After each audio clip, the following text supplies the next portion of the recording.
صفحہ نمبر 54،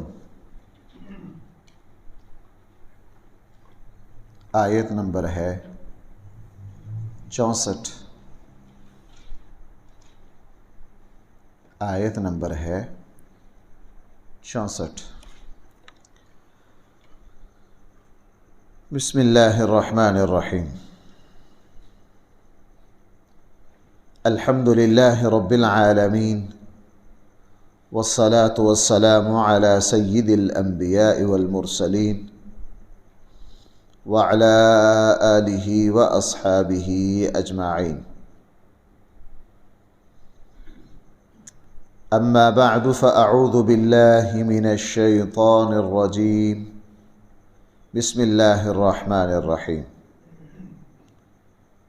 وقالت اليہود ید اللہ مغلولہ غلت ایدیہم ولعنوا بما قالوا بل یداہ مبسوطتان ينفق کیف یشاء وَلَيَزِيدَنَّ كَثِيرًا مِّنْهُمْ مَا أُنزِلَ إِلَيْكَ مِن رَّبِّكَ طُغْيَانًا وَكُفْرًا وَأَلْقَيْنَا بَيْنَهُمُ الْعَدَاوَةَ وَالْبَغْضَاءَ إِلَى يَوْمِ الْقِيَامَةِ كُلَّمَا أَوْقَدُوا نَارًا لِلْحَرْبِ أَطْفَأَهَا اللَّهُ وَيَسْعَوْنَ فِي الْأَرْضِ فَسَادًا وَاللَّهُ لَا يُحِبُّ الْمُفْسِدِينَ۔ صدق اللہ مولانا العظیم۔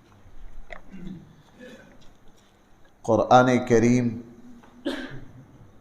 سورہ مائدہ میں تقریباً اکثر حصہ قرآن کریم نے یہودیوں کی خباثتیں ہمارے سامنے بیان کی۔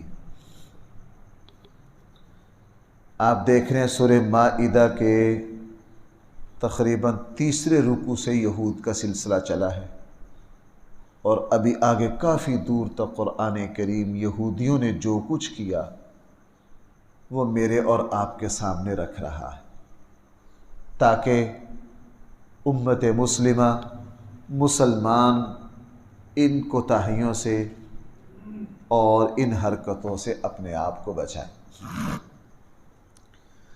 یہ جو آیت ہے اس کے نازل ہونے کا پس منظر یہ ہے کہ نبی کریم صلی اللہ علیہ وسلم نے اور قرآن کریم نے جس وقت یہ فرمایا کہ جو شخص بھی اللہ کے نام پر مال خرچ کرے گا وہ اللہ تعالیٰ کو قرض دے رہا ہے۔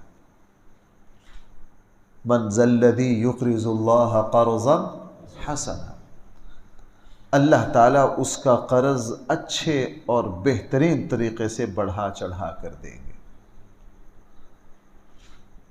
اس طرح کی جب آیات اتری، نبی کریم صلی اللہ علیہ وسلم نے صحابہ اکرام کو ترغیب دی، چونکہ اس وقت بہت سے مالی دینی ضروریات اللہ کے نبی کے سامنے تھی، جہاد، غزوات، اور ہر وقت مدینہ میں ادھر ادھر سے بڑے بڑے وفود آتے، حضور کی خدمت میں رہتے، ان کی خدمت، اللہ کے نبی صلی اللہ علیہ وسلم پر بہت سی مالی اور دینی ذمہ داریاں تھیں۔ قرآن نے ترغیب دی اللہ کے نام پر خرچ کرو، اللہ تعالیٰ کو قرض دو۔ تو فخاذ یہودیوں کا ایک بہت بڑا عالم تھا، اس نے بطور استہزاء اور توہین اور مذاق اڑانے کے کہا، لگتا ہے کہ مسلمانوں کا رب جو ہے نا وہ آج کل غریب ہو گیا۔ تو بنعوذ باللہ آج کل کیا ہو گیا؟ غریب ہو گیا۔ اور یہ حرکت یہودیوں نے کئی مرتبہ کی۔ چوتھے پارے میں بھی اس کا ذکر ہے، لَقَدْ سَمِعَ اللَّهُ قَوْلَ الَّذِينَ قَالُوا إِنَّ اللَّهَ فَقِيرٌ وَنَحْنُ أَغْنِيَاءُ۔ بلکہ کچھ مفسرین نے یہ بات بھی لکھی ہے کہ فخاذ نے جب یہ بات کہی تو صدیق اکبر وہاں موجود تھے، صدیق اکبر کو اتنا غصہ آیا، صدیق اکبر نے فخاذ کو تھپڑ مار دیا۔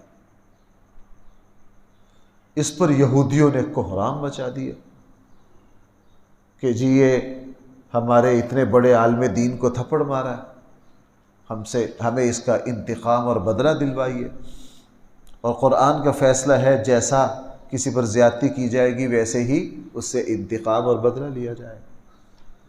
اور جس وقت تھپڑ مارا صدیق اکبر رضی اللہ عنہ نے، اس وقت وہاں مسلمانوں میں سیدنا صدیق اکبر اکیلے تھے، باقی دائیں بائیں سارے یہودی تھے۔ جب یہ مقدمہ آیا رسول اللہ صلی اللہ علیہ وسلم نے صدیق اکبر سے پوچھا، صدیق اکبر نے اصل بات بتائی کہ اللہ کے حبیب اس نے اللہ کی یہ توہین کی ہے۔ اب گواہی صدیق اکبر کے پاس تھی نہیں، عدالتی ضابطہ جو تھا صدیق اکبر اس کو مکمل کر نہیں سکتے تھے، چونکہ وہاں جتنے بھی موجود تھے وہ سارے یہودی تھے، یہودی کب سچ بول سکتا ہے؟ بہرحال ان کا مطالبہ جب حضور پر بڑا کہ آپ اپنے صاحب سے ہمیں بدلہ دلوائیے، اندر سے حضور علیہ السلام بھی سمجھتے تھے کہ ابو بکر غلط ہے، نہیں کر سکتے۔ اس پر پھر قرآن کریم کی آیات نازل ہوئیں۔ قرآن کریم نے بالکل وہی بات ارشاد فرمائی جو سیدنا صدیق اکبر رضی اللہ عنہ نے اللہ کے نبی کو بتلائی تھی۔ قرآن نے کہا لَقَدْ سَمِعَ اللَّهُ قَوْلَ الَّذِينَ قَالُوا، قرآن کریم نے اس شخص کی بات سن لی ہے، ان اللہ فقیر ونحن اغنیاء، جو کہتا ہے کہ اللہ فقیر ہے اور ہم مالدار ہیں۔ ہم کیا ہیں؟ مالدار ہیں۔ یہی بات انہوں نے جب یہ کہی تو قرآن کریم نے ان سے کیا کہا؟ قرآن کریم نے کہا بدبختو، تم یہ کہتے ہو اللہ کے ہاتھ بند گئے ہیں، اللہ کسی کو دے نہیں سکتا۔ اللہ تعالیٰ کے ہاتھ کھلے، اور صحیح بخاری میں حضور علیہ السلام کا ارشاد ہے، حدیث قدسی بھی ہے کہ اللہ جل جلالہ انسانیت تو کیا ساری مخلوق کو کب سے پال رہے ہیں اور قیامت تک پالیں گے، قیامت تک پالیں گے۔ اللہ جل جلالہ انسانیت کی، حیوانات کی، ساری مخلوق کی ضروریات کو پورا کرتے ہیں، اور اس کا اتنا وسیع نظام ہے، اتنا وسیع نظام ہے۔ اللہ جل جلالہ نے اپنی مخلوق کی ضروریات اور اس کی رزق کی، صحت کی ضروریات کو پورا کرنے کے لیے ہوائیں، موسم، بارشیں، فصلیں، پتہ نہیں اللہ نے کیا کیا جہان بچھا رکھا ہے۔ فرمایا نا بل یداہ مبسوطتان، اللہ کے تو دونوں ہاتھ کھلے ہیں، اللہ تعالیٰ جس پر جو چاہتے ہیں خرچ کرتے ہیں۔ ایک بات تو قرآن نے یہ فرمائی۔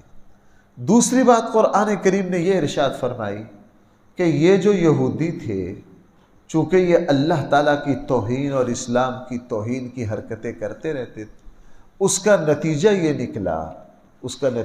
نکلا کہ اللہ تعالیٰ نے یہود کے فرقوں میں آپس میں نفرت اور عداوت ڈال دی۔ اللہ نے بھائی یہودی فرقوں میں آپس میں کیا ڈال دی؟ نفرت اور عداوت ڈال دی، اور ساری زندگی یہ آپس میں لڑتے رہے، چونکہ ان کے یہاں مفاد پرستی اور دین کی توہین کا عنصر آ گیا تھا۔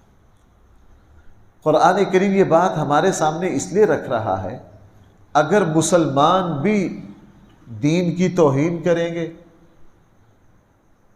تو بھائی ان میں بھی آپس میں نفرتیں آئیں گی، جیسا کہ اس وقت ہمارے یہاں فرقوں کے اندر بہت آپس کے جھگڑے اور فسادات ہیں، آپس کے جھگڑے اور فسادات ہیں۔ جو اللہ کے دین کی توہین کرے گا اور اس طرح کی باتیں کرے گا جس طرح کی یہود کرتے رہے ہیں، تو یہودیوں میں اللہ تعالیٰ نے نفرت ڈال دی تو مسلمان فرقوں میں بھی ایسا ہی ہوگا، اور دیکھنے میں آ رہا ہے۔ تیسری بات قرآن کریم نے یہ ارشاد فرمائی، اور وہ آج کے مسلمان کے لیے سمجھنا بہت ہی ضروری ہے۔ قرآن کریم نے ارشاد فرمایا اگر یہ اب اللہ کی دی ہوئی کتاب پر 100% عمل کرتے، اللہ کی دی ہوئی کتاب پر اچھی طرح عمل کرتے، اللہ جل جلالہ ان کو دائیں سے، بائیں سے، اوپر سے، نیچے سے، ہر طرف سے ان کے اوپر رزق کی بارشیں کر دیتے، یعنی زمین اپنے خزانے اگلتی، آسمان سے اللہ جل جلالہ ان کے اوپر رزق کی بارشیں برساتے، ان کے لیے دنیاوی اسباب کی کبھی بھی قلت نہ ہوتی۔ اب اس سے تیسرا اصول سمجھ میں آ گیا کہ اگر مسلمان اپنے دین پر عمل کریں تو اللہ جل جلالہ ان کے رزق میں برکتیں اتارے گی۔ یہ جو عام لوگوں نے سمجھ لیا ہے نا کہ بندہ جیسے ہی دینداری کی طرف آئے گا تو اس کا رزق کم ہو جائے گا، نہیں، میں اکثر یہ بات عرض کرتا ہوں، ہو سکتا ہے بعض دفعہ گنتی کے اعتبار سے کچھ کم ہو جائے، لیکن جیسے ہی بندہ دین کی طرف جائے گا اللہ جل جلالہ اس کے رزق میں برکتیں، دل کا سکون، اطمینان، صحت، عزت، جو اصل مقصودی ہیں وہ اللہ جل جلالہ اس میں بہت اضافہ کریں۔ سورہ نوح میں بار بار میں اس کا حوالہ بہت دیتا ہوں۔ حضرت نوح علیہ السلام نے اپنی قوم سے کیا کہا تھا؟ تستغفروا ربکم انہ کان غفارا یرسل السماء علیکم مدرارا ویمددکم باموال وبنین ویجعل لکم جنات ویجعل لکم انہارا۔ حضرت نوح علیہ السلام نے کہا تھا اپنے اللہ کی طرف رجوع کرو، اپنے اللہ کی بات مانو، اپنے اللہ سے معافی مانگو، اگر ایسا کرو گے اللہ تعالیٰ آسمان سے بارشیں برسائے گی۔ وَيُمْدِدُكُمْ بِأَمْوَالٍ وَبَنِينَ، تمہارے مال اور تمہاری اولادوں میں برکتیں دیں گے۔ اس کی بہت بڑی مثال نبی کریم صلی اللہ علیہ وسلم اور آپ کے صحابہ ہیں۔ بھائیو، آپ اس کا تھوڑا سا تصور کیجئے کہ صحابہ کرام کا زمانہ اتنا پرانا اور سادہ تھا، ان کے یہاں کچی اینٹ پکی اینٹ کا تو تصور ہی نہیں تھا، کچی اینٹ کی تعمیر بھی ان کے یہاں نہیں تھی۔ ان کے یہاں تو زیادہ چھپر تھے، ان کے یہاں بھائی کیا تھے؟ زیادہ کھجور کے چھپر تھے۔ ان کے یہاں سلے ہوئے لباس کا تو تصور ہی نہیں تھا، بس عموماً چادر پہن لیتے تھے۔ اگر کوئی تھوڑا کھاتا پیتا ہو تو اس کے پاس 2 چادریں ہوتی، ایک چادر نیچے اور ایک چادر۔ اللہ کے نبی نے ساری زندگی اسی طرح رہے۔ ان کے یہاں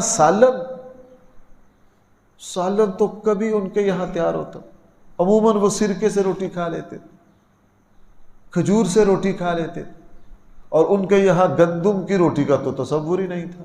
حضرت عائشہ فرماتی ہیں ہمارے یہاں تو گندم کی روٹی کوئی خاص مہمان پر پکتی تھی، جو کی روٹی، زیادہ تر وہ کھجور کھانے والے۔ ان کے یہاں اتنی غربت، لیکن اللہ کے نبی کو اور اللہ کے دین کو سینے سے لگایا۔ اللہ جل جلالہ نے 25-30 سال کے انقلاب کے بعد ایسے رزق کے دروازے کھولے ان پر، ایسے خزانے کھولے ان پر کہ دیکھ لیجئے آج تک مسلمان،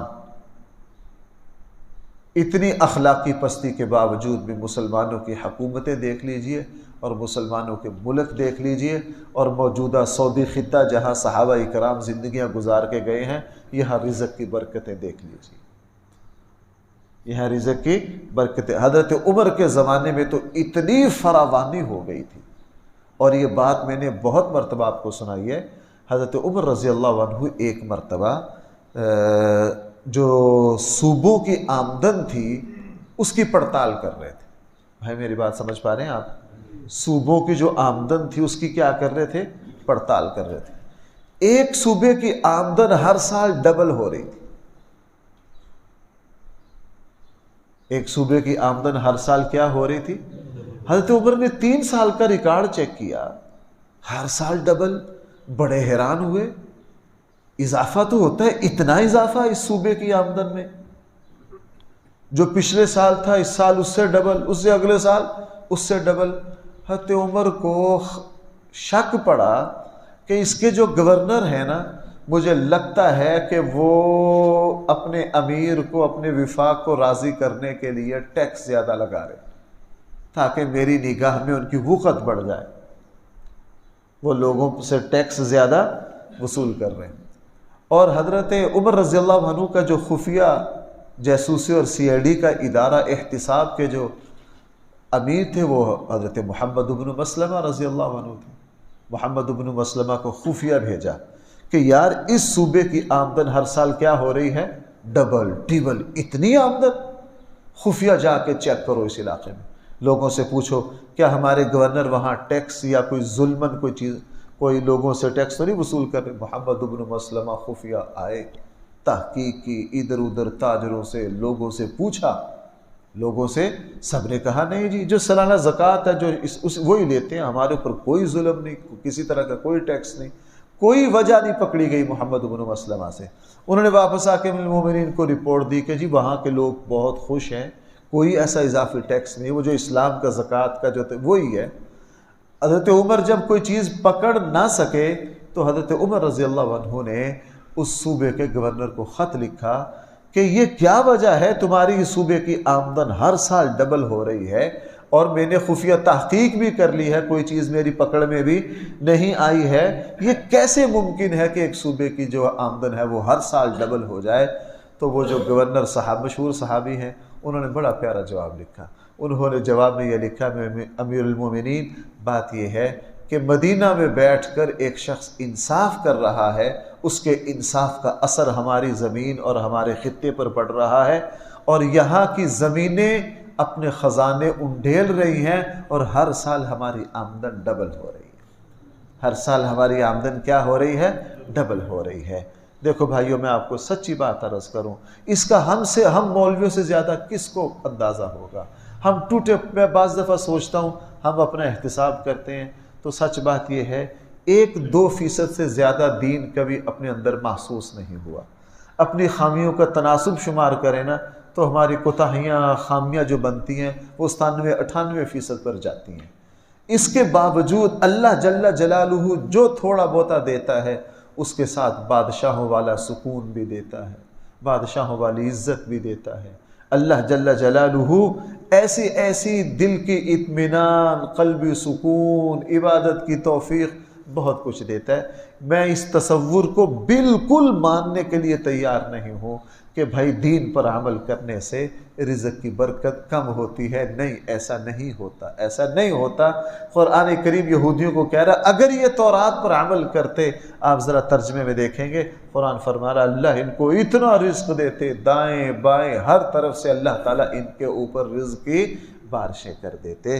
قرآن کریم نے ایک بات یہاں یہ ارشاد فرمائی ہے. پہلے اتنے کا ترجمہ دیکھ لیجئے اور ایک دو چھوٹی چھوٹی باتیں وہ ترجمے میں.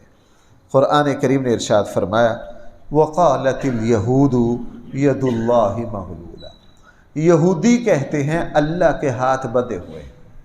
تو بنعوذ باللہ من ذالک، کتنی بڑی توہین اور بکواس ہے کہ اللہ کے ہاتھ بندھے ہوئے. بس یہ ذرا ذہن میں رکھیے، قرآن و سنت میں کہیں اللہ کا ہاتھ، کہیں اللہ کا چہرہ، اللہ کی پنڈلی، ان کا قرآن و سنت میں ذکر ہے. اب اللہ کے ہاتھ کیسے ہیں؟ قرآن دوسری طرف کہہ رہا ہے لیس کمثلہ شیء وہو السمیع البصیر. اللہ کے ہاتھ و اعضاء ہماری طرح نہیں ہو سکتے. کیسے ہیں ہم سمجھ نہیں سکتے. اس لیے مفسرین فرماتے ہیں اللہ کے ہاتھ، اللہ کی کوئی جسمانی کیفیت کا جہاں ذکر ہو ہم وہاں کہیں گے اے اللہ آپ کے ہاتھ ویسے ہیں جیسے آپ کے شایان شان ہیں. ایک بات ہمارے جیسے نہیں ہے، دو باتیں، اللہ کے ہاتھ ہمارے جیسے نہیں ہے. کیسے ہیں؟ جیسے اللہ کی شان ہے ویسے ہیں، ہمیں اس کا کوئی پتہ نہیں. وقالت اليہود ید اللہ مغلولہ، یہودی کہتے ہیں اللہ کے ہاتھ بندھے ہوئے ہیں. اللہ فرما رہا ہے غلت ایدیہم، حالانکہ ان بدبختوں کے اپنے ہاتھ بندھے ہوئے ہیں. یہودیوں سے زیادہ بخیل دنیا میں کوئی ہے نہیں ہے. وَلُعِنُوا بِمَا قَالُوا، ان پر لعنت برسا دی گئی ہے اس بات کی وجہ سے جو انہوں نے کہی ہے. اللہ کی توہین کریں تو ظاہر لعنت تو برسنی ہے. بل یداہ مبسوطتان، بلکہ اللہ کے ہاتھ تو کھلے. اللہ کے ہاتھ تو کیا ہیں؟ کھلے ہیں. اتنے کھلے ہیں حیران ہو جاتی ہے کہ سمندر میں فلاں مچھلی ہے، اس کی سالانہ خوراک کتنی ہے. وہ رپورٹیں پڑھتے ہیں بندہ وہ کہتا ہے کہ مبہوت ہو جاتا ہے میرے اللہ، یہ ایسی مخلوق ان کی سالانہ خوراک اتنی بنتی، ان کی سالانہ خوراک اتنی بنتی ہے. اللہ تعالیٰ ہر کسی کی ضرورتوں کو پورا کرتے ہیں. ہاں اس کی ضرورت پورا کرنے کا ایک طریقہ ہے، اس نے ضرورتوں کو پورا کرنا مشقت سے جوڑا ہے تاکہ زمین پر فساد نہ بچ جائے. ينفق کیف یشاء، اللہ تو خرچ کرتے ہیں جیسے چاہتے ہیں. وَلَيَزِيدَنَّ كَثِيرًا مِّنْهُمْ، یہ یہودی کفر اور سرکشی میں بڑھتے ہی جا رہے ہیں.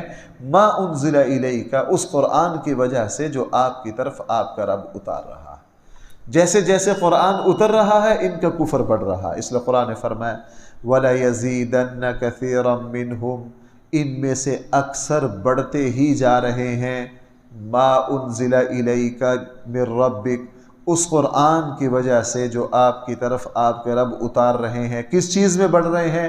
طغیانا و کفرا، سرکشی اور کفر میں۔ وَأَلْقَيْنَا بَيْنَهُمُ الْعَدَاوَةَ، اور ہم نے ان یہودیوں کے درمیان عداوت ڈال دی ہے، بغض ڈال دیا ہے قیامت تک۔ کلما، ہاں قرآن نے ان کی یہاں ایک اور سازش کا ذکر کیا، بھائی ذرا اس کو سننا۔ قرآن کہہ رہا ہے یہ ایسے تخریب کار، ایسے فسادی، تخریب کار اور فسادی ہیں کہ یہ انسانیت میں بار بار جنگ کی آگ کو بھڑکاتے ہیں۔ اور اللہ تعالیٰ فرما رہے ہیں اگر ہم ان کی آگ، فساد برپا کرنے کی آگ کو بجھائیں نا تو یہ زمین پر پتہ نہیں کیا کر دے۔ بھائی ذرا قرآن کی سچائی کو تھوڑا سا نہ محسوس کرو۔ ہمارے یہاں ورلڈ ٹریڈ سینٹر کا جو امریکی واقعہ ہوا تھا سب کو پتہ ہے، دنیا ہلی کہ نہیں؟ اس کے پیچھے کون تھا؟ بعد میں تو یہودی، خود امریکی اداروں کی رپورٹیں آ گئیں، اس کے پیچھے یہودی تھے۔ آپ جنگ عظیم اول کی داستان پڑھ لیجئے، جنگ دوم پڑھ لیجئے، جنگ دوم پڑھ لیجئے، موجودہ زمانے میں اسرائیل کی ساری داستانیں پڑھ لیجئے۔ یہودی ممکن نہیں زمین پر کوئی فساد برپا ہو اور اس کے پیچھے یہودی نہ ہو، اس کے پیچھے یہودی نہ ہو۔ ان بدبختوں کا مزاج ہے زمین پر فساد مچا۔ بعض لوگ ایسے ہوتے ہیں جہاں بیٹھتے ہیں ان سے شر ہی پھیلتا ہے۔ عام تو افراد ہوتے ہیں، یہ من حیث القوم ایسے ہیں، یہ قوم جہاں جائے گی فساد مچائے گی۔ اور ابھی تو امریکی ادارے چیخ چیخ کے کہہ رہے ہیں امریکہ پر بھائی اصل کنٹرول کس کا ہے؟ یہودیوں کا ہے، اصل کنٹرول امریکہ پر یہودیوں کا ہے۔ یورپ میں بھی بڑے بڑے انقلاب، فسادات جب برپا ہوتے ہیں تو اس کے پیچھے یہودی لابیاں ہوتی ہیں، اور خود یورپین لوگ ہی ان کے ہاتھ کو ننگا کرتے ہیں کہ جی اس کے پیچھے کون کون سے یہودی ہیں۔ اس لیے قرآن کہہ رہا ہے کلما اوقدوا، جب بھی اوقدوا نارا للحرب، جب بھی یہ جنگ کی آگ کو بھڑکاتے ہیں، اطفأها اللہ، اللہ تعالیٰ اس کو ٹھنڈا کر دیتے ہیں۔ حضور علیہ السلام کے زمانے میں حالانکہ اللہ کے نبی نے ان سے صلح کر لی تھی، لیکن کوئی نہ کوئی سازش کرتے ہی رہتے تھے۔ اللہ کے نبی نے پہلے ایک قبیلے کو نکالا، پھر دوسرے کو نکالا، پھر تیسرے کو نکالا، یہ چلے گئے خیبر۔ ان میں سے ایک تو قتل ہوا، بھائی یہ کہاں چلے گئے؟ خیبر۔ پھر سازشیں کرتے رہتے تھے، اللہ کے نبی کو پھر خیبر پر حملہ کرنا پڑا، ان کی قوت توڑنی پڑی۔ اچھا تھوڑے سے کمزور ہو گئے، پھر سازشیں کرتے رہے۔ حضرت عمر رضی اللہ عنہ نے پھر کہا کہ ان بدبختوں کو جزیرہ عرب سے نکالنا ہی پڑے، اور حضرت عمر رضی اللہ عنہ نے پھر اپنے زمانہ خلافت میں ان کو جزیرہ عرب سے نکال دیا۔ اور حضرت عمر نے فرمایا کرتے تھے کہ یہ بدبخت جہاں رہیں گے فساد مچائیں گے، تو اس لیے فرمایا کلما، جب بھی اوقدوا نارا للحرب، انہوں نے جنگ کی آگ بھڑکائی ہے، اطفأها اللہ، اللہ تعالیٰ نے اس کو ٹھنڈا کر دیا۔ آگے قرآن فرما رہا ہے وَيَسْعَوْنَ فِي الْأَرْضِ فَسَادًا، یہ یہودی زمین میں فساد مچانے کی کوششیں کرتے رہتے ہیں، فساد مچانے کی کوششیں۔ وَاللَّهُ لَا يُحِبُّ الْمُفْسِدِينَ، اللہ جل جلالہ فسادیوں کو کبھی بھی پسند نہیں کرتے۔ وَلَوْ أَنَّ أَهْلَ الْكِتَابِ، کاش اہل کتاب، آمنوا، اگر ایمان لے آتے، واتقوا، اللہ سے ڈر جاتے، لَكَفَّرْنَا عَنْهُمْ سَيِّئَاتِهِمْ، تو ہم ان کے گناہ بھی مٹا دیتے، وَلَأَدْخَلْنَاهُمْ جَنَّاتِ النَّعِيمِ، اور ان کو نعمتیں والی جنتیں بھی عطا کر دیتے۔ آگے وَلَوْ أَنَّهُمْ، اگر یہ اقاموا التوراۃ والانجیل، تورات اور انجیل کو قائم کرتے، کیا کرتے؟ قائم کرتے۔ یہ قائم کرنا انشاءاللہ یہ اسلام کا، یہ ہمارا لفظ بولا جاتا ہے اقامت دین۔ کیا لفظ بولا جاتا ہے؟ اقامت دین۔ یہ بہت وسیع اور بہت جامع لفظ ہے۔ اگر یہ تورات اور انجیل کو قائم کرتے یعنی پوری اقامت دین کرتے، وما انزل الیہم، اور اس قرآن کو بھی مانتے جو ان کی طرف ان کے رب نے اتارا تو بھائی ہوتا کیا، اس پر ذرا غور کرنا. لَأَكَلُوا مِن فَوْقِهِمْ، اپنے نیچے کی نعمتوں کو بھی کھاتے، وَمِن تَحْتِ أَرْجُلِهِمْ، اپنے پاؤں کے نیچوں سے بھی رزق. یہ قرآن کے محاورے ہیں، یہ بھائی کیا ہیں؟